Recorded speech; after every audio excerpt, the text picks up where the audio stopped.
Le ministre des Affaires étrangères, de la coopération africaine et des Marocains résidant à l'étranger, Nassé Bourita, a confirmé lundi à Dakhla que l'ouverture du consulat de la République du Sénégal à Dakhla est une incarnation de la volonté des dirigeants des deux pays, Sa Majesté le roi Mohamed VI et Son Excellence le président Macky Sall. Bourita a déclaré que Son Excellence le président de la République du Sénégal, Macky Sall, avait confirmé lors d'une conversation téléphonique avec Sa Majesté le roi, le 21 mars 2021, sa volonté d'ouvrir une représentation diplomatique pour le Sénégal à Dakhla. Lors d'un entretien de presse conjoint avec le ministre des Affaires étrangères et sénégalais de l'étranger, Aissata Tall Sall, après l'ouverture du consulat du Sénégal à Dakhla, le ministre a souligné que l'ouverture du consulat du Sénégal à Dakhla est la preuve des actions de l'alliance forte entre le Maroc et le Sénégal et leur solidarité effective, qui n'a jamais été réfutée. Il a déclaré que l'ouverture d'un consulat n'est pas un acte passager dans les relations entre pays, soulignant que cette décision souveraine du Sénégal incarne l'histoire ancienne de l'amitié entre nos deux pays, affirme la marocanité du Sahara et démontre une fois de plus la position ferme du ferme soutien du Sénégal à l'intégrité territoriale du royaume.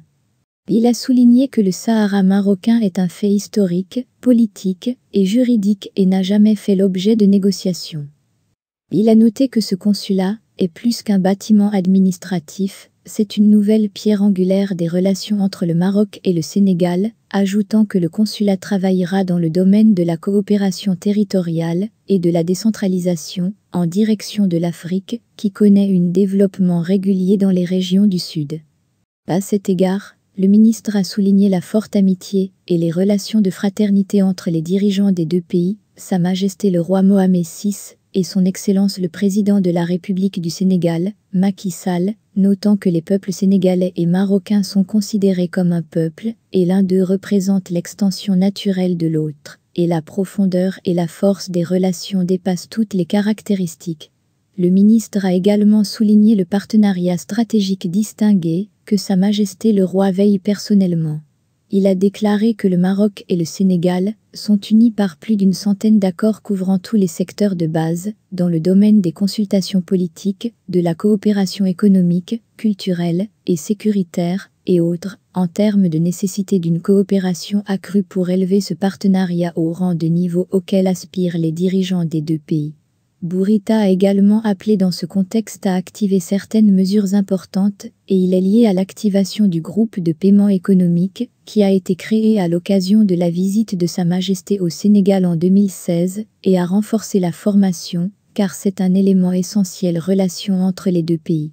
Dans ce contexte, il a indiqué qu'il existe jusqu'à présent 170 bourses, expliquant qu'il a été convenu de les porter à 250, en octroyant 80 bourses supplémentaires dans les domaines de la formation professionnelle à l'Aïoun et à Dakhla. Il a poursuivi, nous avons convenu d'augmenter le nombre de visites sectorielles et de permettre l'identification d'initiatives, de projets et de coopération dans divers domaines. En outre, Bourita a souligné qu'il avait été convenu de renforcer les consultations politiques entre les ministères des Affaires étrangères des deux pays sur diverses questions régionales et internationales, et a exhorté les groupes de pression à adopter une logique de coopération gagnant-gagnant. Il a noté que le cadre juridique s'est considérablement élargi. Nous avons plus d'une centaine d'accords couvrant tous les domaines, en plus de 3 accords signés aujourd'hui, dans le domaine de la décentralisation, des technologies de l'information et de la communication et de l'aviation civile, indiquant la nécessité de garantir l'activation et la mise à jour de ces accords. Notre ambition est la même pour ces relations, celle de rester un modèle inégalé de relations entre pays africains et de relations sud-sud entre deux pays amis, unis par des siècles de relations humaines fortes, a-t-il ajouté. D'autre part, Bourita a déclaré que Sa Majesté le roi a adressé un message de félicitations au président de la République du Sénégal, Macky Sall, à l'occasion de l'anniversaire de l'indépendance de son pays, dans lequel Sa Majesté a exprimé sa ferme volonté de continuer un travail conjoint pour renforcer le partenariat stratégique et contribuer à la construction d'une Afrique unie et solidaire bénéficiant de la prospérité et de la prospérité. Il a déclaré que Sa Majesté a effectué pas moins de 8 visites officielles au Sénégal, y compris la visite historique de novembre 2016, au cours de laquelle Sa Majesté a prononcé son premier et unique discours à l'occasion de la marche verte hors du Maroc, dans laquelle Sa Majesté a affirmé que ce cher pays a toujours été à l'avant-garde des défenseurs de l'intégrité territoriale du royaume et de ses intérêts suprêmes. Il a plutôt montré, en parole et en acte, à plusieurs reprises qu'il considérait la question du Sahara marocain comme sa cause nationale.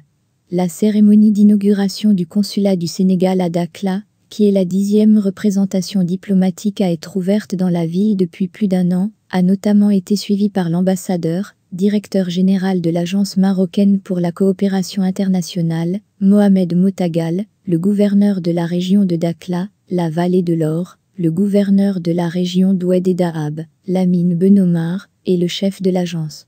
Calligraphe Yinga, l'élu et plusieurs personnalités civiles et militaires. Depuis le début de l'année dernière, la ville de Dakhla a connu une forte dynamique diplomatique, avec l'inauguration des consulats de la Gambie, de la Guinée, de la République de Djibouti, de la République du Libéria, du Burkina Faso, de la République de Guinée-Bissau, de la République de Guinée équatoriale et République démocratique du Congo, en plus de la République d'Haïti.